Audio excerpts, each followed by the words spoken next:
Vamos lá. Vamos retornar. É rapidinho, falta pouca coisa para ver, tá? 10, 15 minutos aí no máximo de Zoom.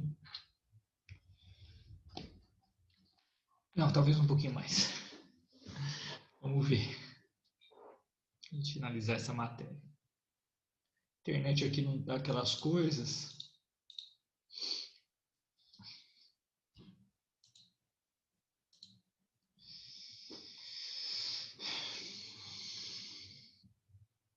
Bom, vamos lá.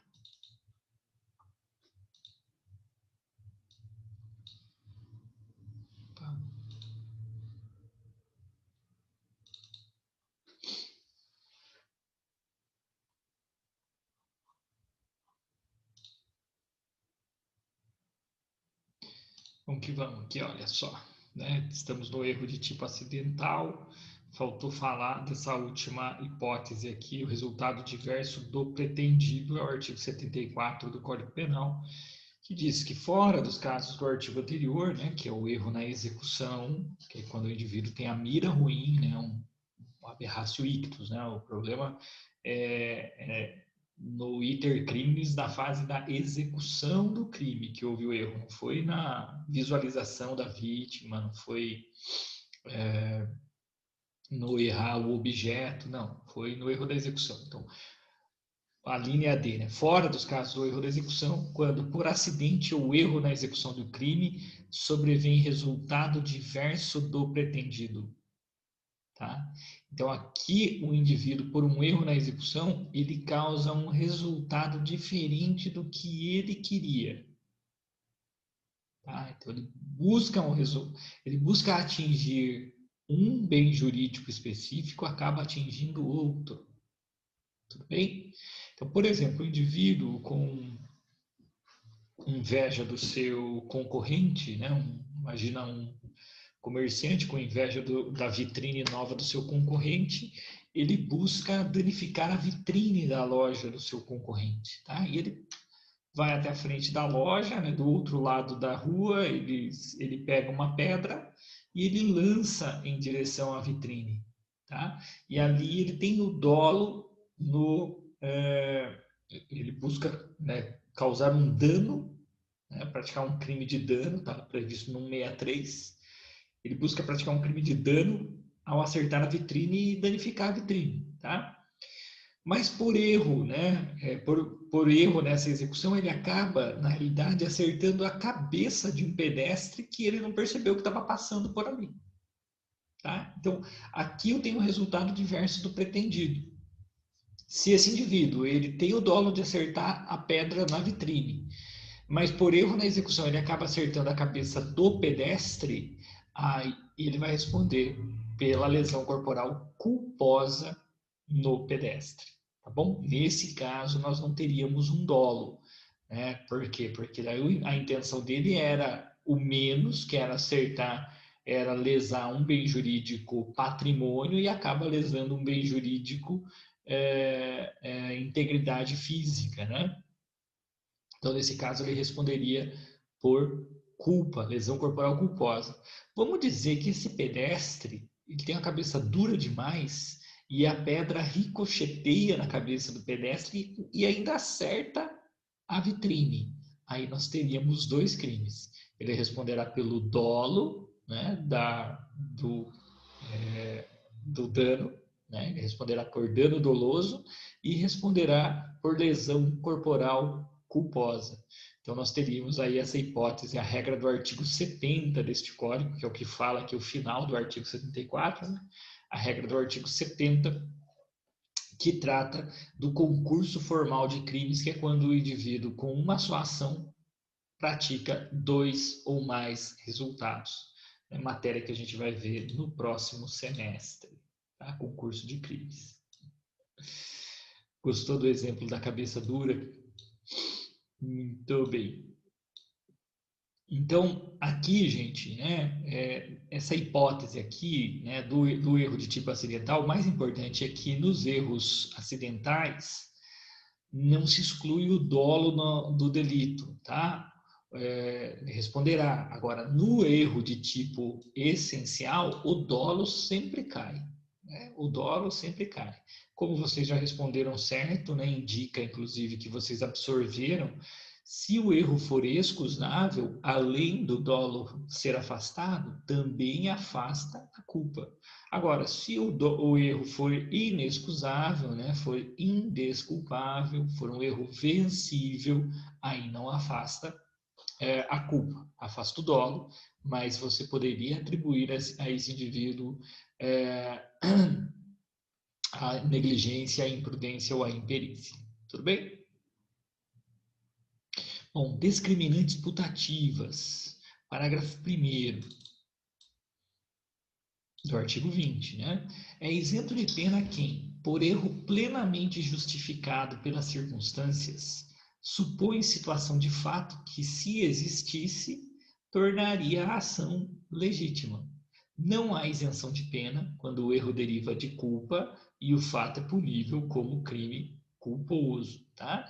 Então aqui, né, a discriminante putativa, essa terminologia putativa é sinônimo de imaginária, tá? Então, são causas imaginárias de exclusão da antijuridicidade. O agente incide em erro sobre situação de fato que, se existisse, tornaria legítima a ação.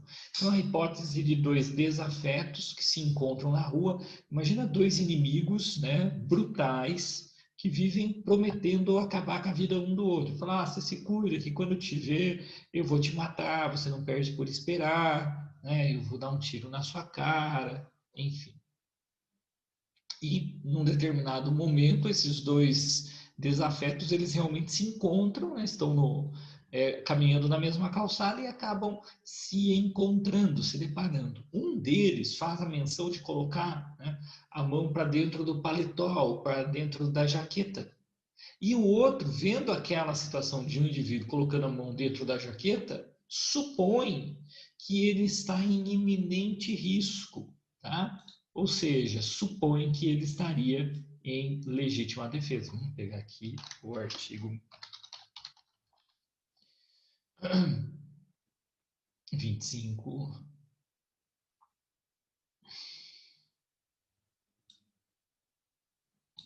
Vou colocar no chat aqui. Olha lá o artigo 25 da legítima defesa. Então, olha, dois indivíduos que são desafetos, um já prometeu várias vezes, né, ambos já se prometeram matar, e quando eles se encontram, um deles coloca a mão dentro da jaqueta, tá? Um movimento que seria semelhante a quem vai sacar uma arma, né, puxar alguma coisa.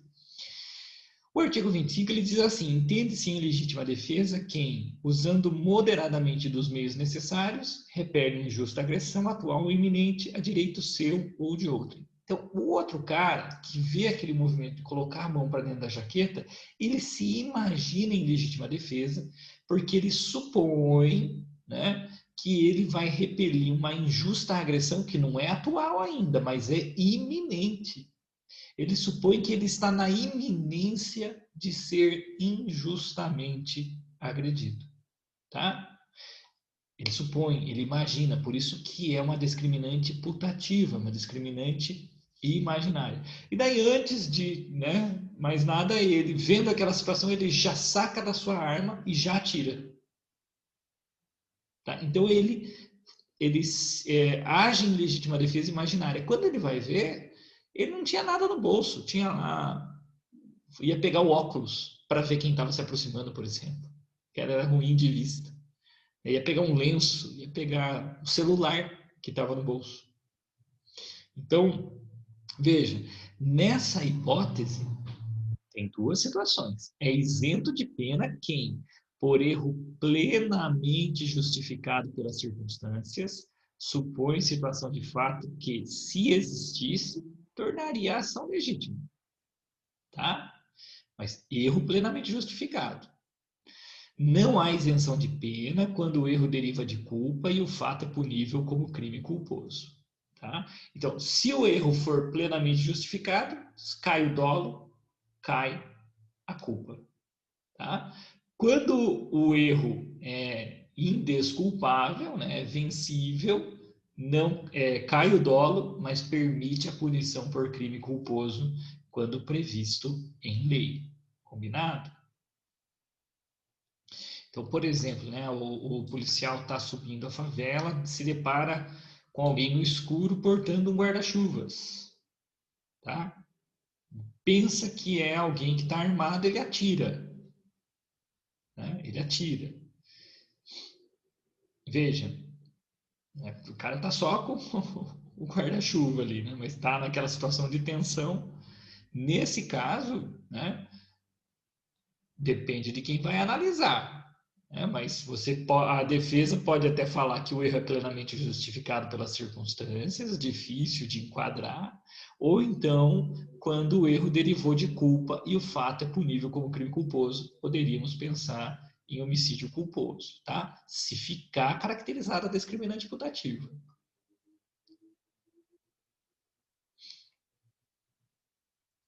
E o erro determinado por terceiro. Eita, não veio aqui o erro determinado por terceiro? Vamos lá, vou pegar aqui e colocar no chat, então. Não tem problema.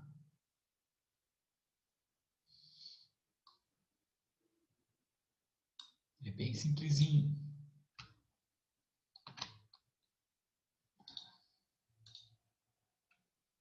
Tá lá no chat, ó.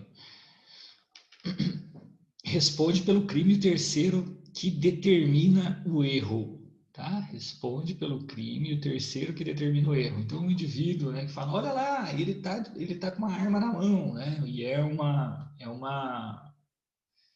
guarda-chuva, é uma furadeira, né? Esse indivíduo que determinou, é responsável pelo erro, é que responde pelo delito. Tudo bem?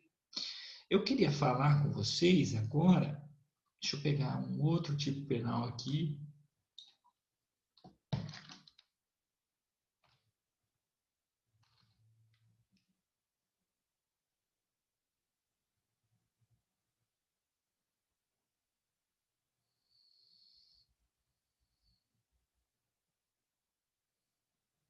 Olha só, vamos pegar o 217A caput, só o caput por enquanto, tá?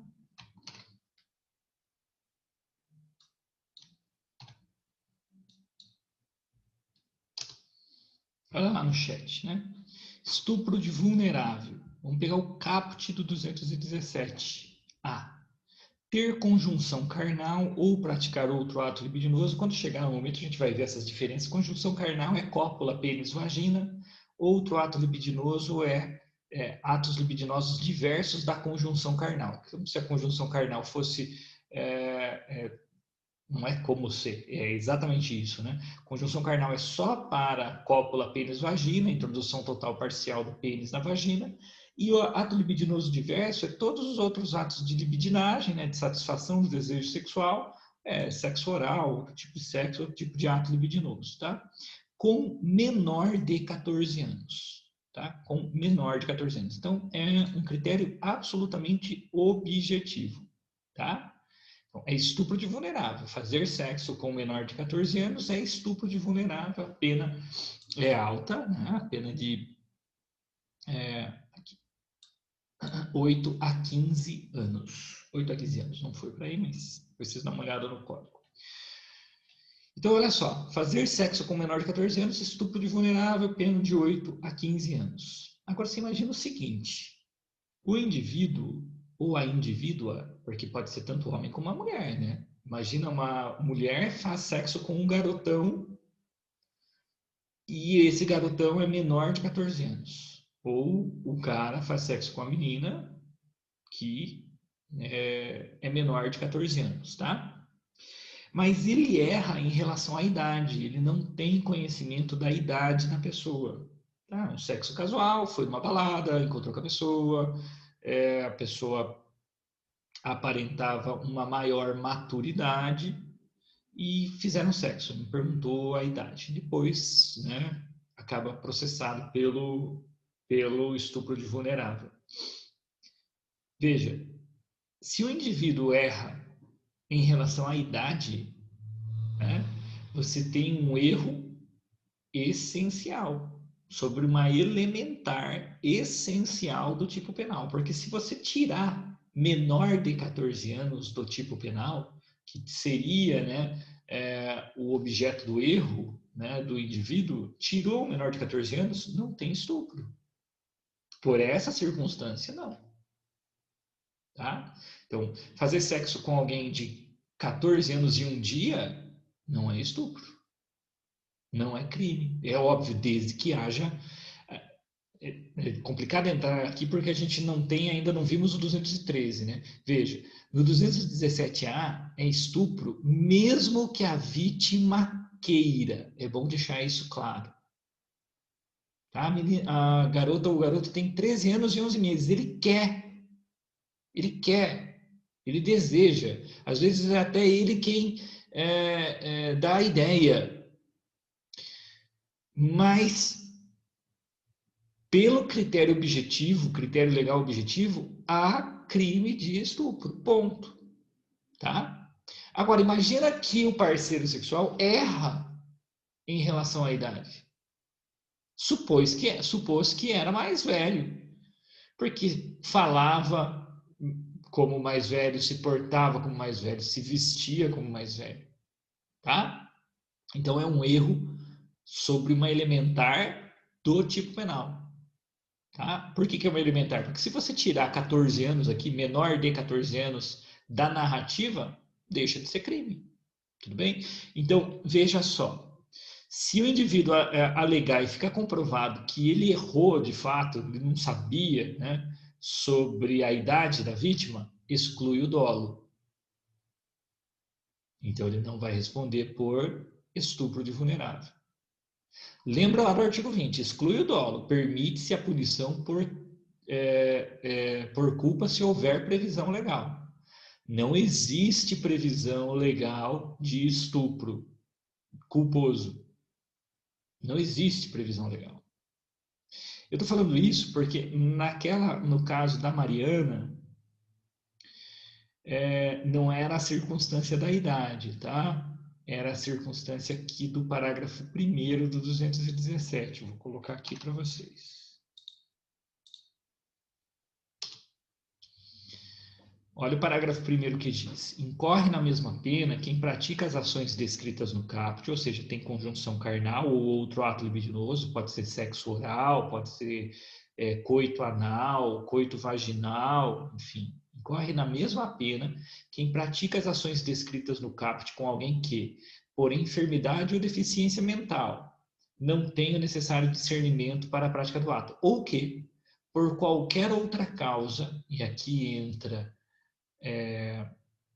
a embriaguez, né, a intoxicação, né, ou por qualquer outra causa não pode oferecer resistência, tá? Então, no caso da Mariana, ela afirma ter sido dopada, tudo bem?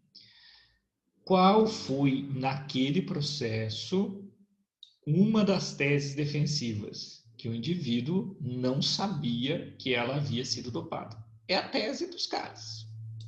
Tá? É a tese dos caras. Não sabia que ela estava dopada. Não sabia que ela estava sob efeito de drogas, sob efeito de alucinógenos, que outra pessoa teria instilado na bebida dela. Ele não sabia que ela não podia oferecer a resistência. Então, a defesa constrói como uma tese alternativa o erro de tipo sobre essa incapacidade de oferecer resistência. Tudo bem? E aqui o juiz fala do erro, né, do possível erro em relação ao conhecimento da incapacidade de oferecer resistência. E daí o juiz fala, olha, se ele não sabia que ela estava embriagada ou não sabia que ela estava dopada, ele erra sobre essa elementar típica do parágrafo 1º, a parte final.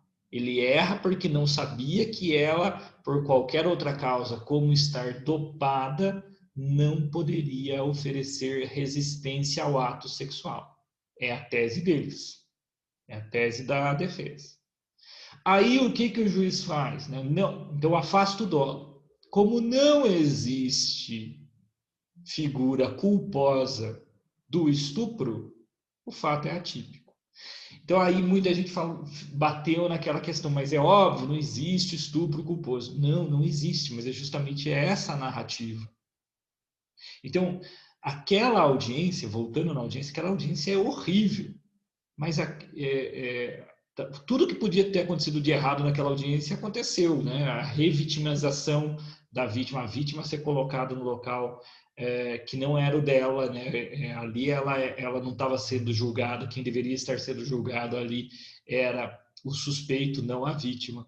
Então errou o juiz, errou o promotor, errou o advogado, errou o assistente de acusação, errou um monte de gente ali. E nesse ponto, aquela audiência é digna de todas as críticas possíveis, de fato. Mas muita gente pegou nessa questão de não existir estupro culposo. Não, mas realmente não existe mesmo. Nesse ponto, por essa razão de decidir do juiz, não é aí que a gente tem que criticar. Não é nesse ponto. Porque, veja, o juiz, a defesa alega que ele não conhecia dessa embriaguez ou intoxicação da vítima. Tá? Então, nessa parte final do parágrafo 1º, né, ele alega não conhecer que ela, por qualquer outra causa, como a embriaguez ou a dopagem, ela não poderia oferecer resistência. Então, para ele estava tudo bem, havia, né, uma plenitude de consciência da vítima quando não havia. Então, alegando o erro de tipo aqui, o erro de tipo, se configurado, afasta o dolo, não há previsão de estupro culposo, logo, o fato é atípico. Tá? Então, essa é a razão de, naquela sentença, mencionar que não há estupro culposo. Realmente, não há. Então, né, eu reitero todas as críticas que fiz em relação àquela audiência horrível, né? Muito embora, infelizmente, a gente saiba que é a grande realidade do nosso judiciário e vocês enfrentarão audiências semelhantes na prática profissional. É óbvio que eu creio que vocês não confio que vocês não vão repetir a conduta, né? Tanto do advogado como a conduta omissa de juiz e promotor, mas infelizmente as audiências realmente são mais ou menos daquele jeito, tá? Mas na questão da sentença, nesse ponto de considerar o erro de tipo, não estou fazendo juízo de mérito, né? Aqui, se era para reconhecer ou não reconhecer o erro de tipo. O fato é, se reconhecer o erro de tipo, faz sentido falar que não existe estupro culposo. Percebe? Então era apenas isso para fazer essa complementação. Combinado? Dúvidas até aqui?